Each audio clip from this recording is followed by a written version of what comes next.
on ne nous aime pas. L'équipe nationale, c'est nous-mêmes qui ont gâté notre pays. On a un gouvernement qui nous donne la vie qu'on veut. Je me rappelle la Coupe d'Afrique qu'on allait à 2008. Oui, 2008 au Ghana. Au Ghana. Moi, je suis quelqu'un, tu ne peux pas me battre 2 fois. Tu ne peux pas.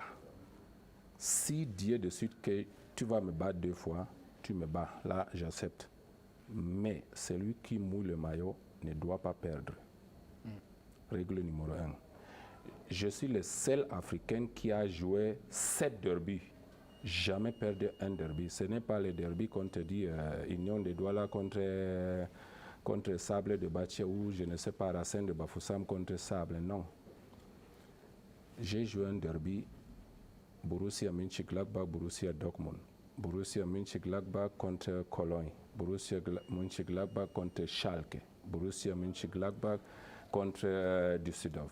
Ça, c'est le derby quand il y a match. Ce n'est pas 20 000 spectateurs. Ouais.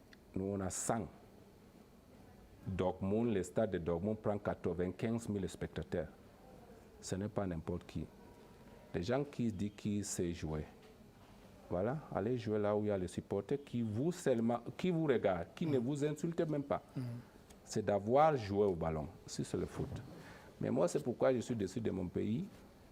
Mes peuples, collègues qu'on a joué. On a une sale mentalité, nous les Camerounais. Et c'est ça qui nous gâte.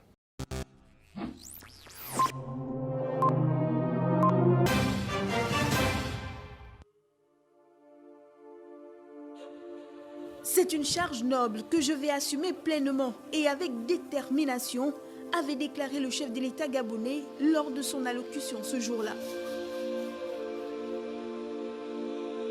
Après 6 ans de mandat du président tchadien Idriss Déby Itno, le chef de l'État gabonais s'était engagé à poursuivre l'œuvre de son prédécesseur en faisant progresser notamment le processus d'intégration de la sous-région et en faisant face aux défis que la communauté doit relever dès à présent et dans les années à venir. Tout en comptant sur le soutien et l'appui de ses pairs, Ali Bongo Ondimba a promis de se focaliser au cours de son mandat sur des domaines prioritaires tels que les réformes de la communauté, la paix et la sécurité, l'intégration physique et économique, l'environnement et le développement durable, les accords de partenariat économique avec l'Union européenne. Bonne chance, lui avaient souhaité ses interlocuteurs lors de la cérémonie de passation de charge. Durant son mandat, le chef de l'État gabonais, garant de la réforme institutionnelle, n'aura ménagé aucun effort dans le processus de la mise en œuvre de la réforme institutionnelle de la CEAC, depuis qu'elle avait été annoncée en 2015 à Djamena au Tchad. Ces derniers jours, Ali Bongo Ondimba a activement préparé la 17e session ordinaire de la conférence des chefs d'État et de gouvernement de la CEAC. L'enjeu de cette grand-messe était de faire le point sur la réforme historique adoptée en décembre dernier lors d'un sommet extraordinaire organisé à Libreville au Gabon qui modifiait sensiblement l'architecture institutionnelle de la CEAC.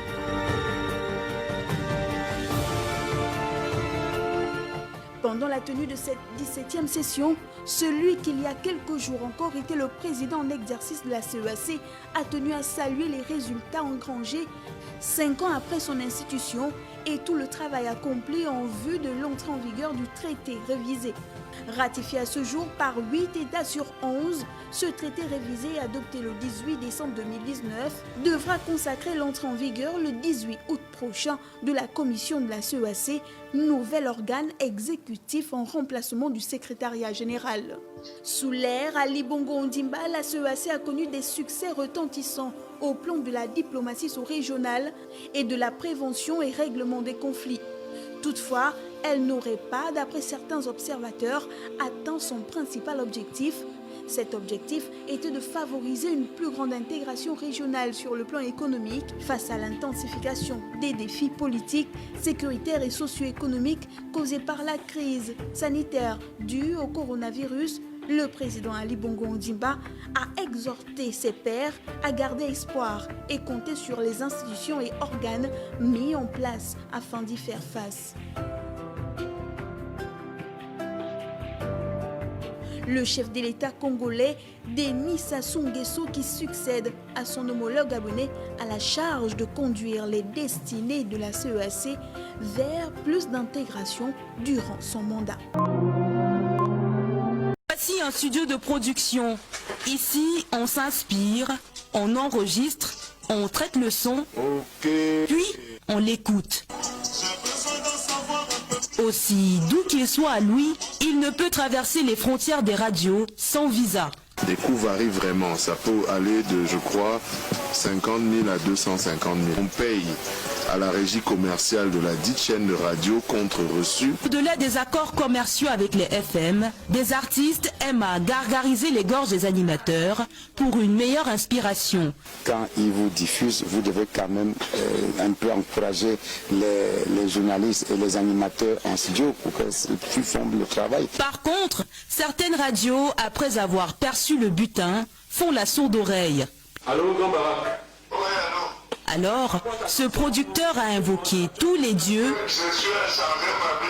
pour trouver une alternative qui laisse les radios bouche bée. Ma stratégie, c'est réussir à faire le buzz sur les réseaux sociaux parce que j'ai remarqué que quand un artiste fait le buzz, on le diffuse et après le relais est fait. Si le buzz est la nouvelle tendance des artistes pour leur promotion, il faut néanmoins savoir manier le bouton.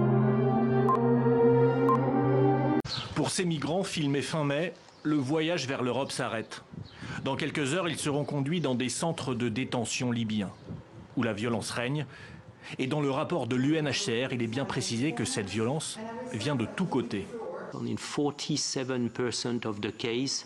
Dans 47% des cas, les victimes ont raconté que les violences étaient perpétrées par les autorités, alors que dans le passé, nous pensions que c'était surtout le fait des trafiquants et des passeurs. Oui, ils commettent des faits de violence, mais les premiers à perpétuer la violence sont les gens qui sont censés les protéger.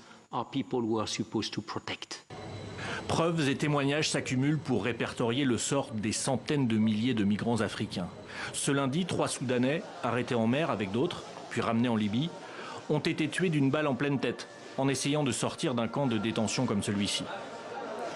La terre est peut-être plus meurtrière encore que la mer, selon le rapport. Entre torture, conditions de détention extrêmes, violences sexuelles, le chiffre avancé officiellement sur 2 ans, 1750 morts avant d'atteindre la mer, est sous-estimé, selon l'UNHCR lui-même. Il y a beaucoup de familles qui recherchent leurs proches le long des routes et il n'y a pas de réponse à leur donner. Donc nous pensons que le nombre de gens qui meurent sur la terre est bien plus élevé que celui des morts en mer. Il serait aujourd'hui 650 000 migrants à avoir atteint la Libye en guerre et à tenter d'y survivre.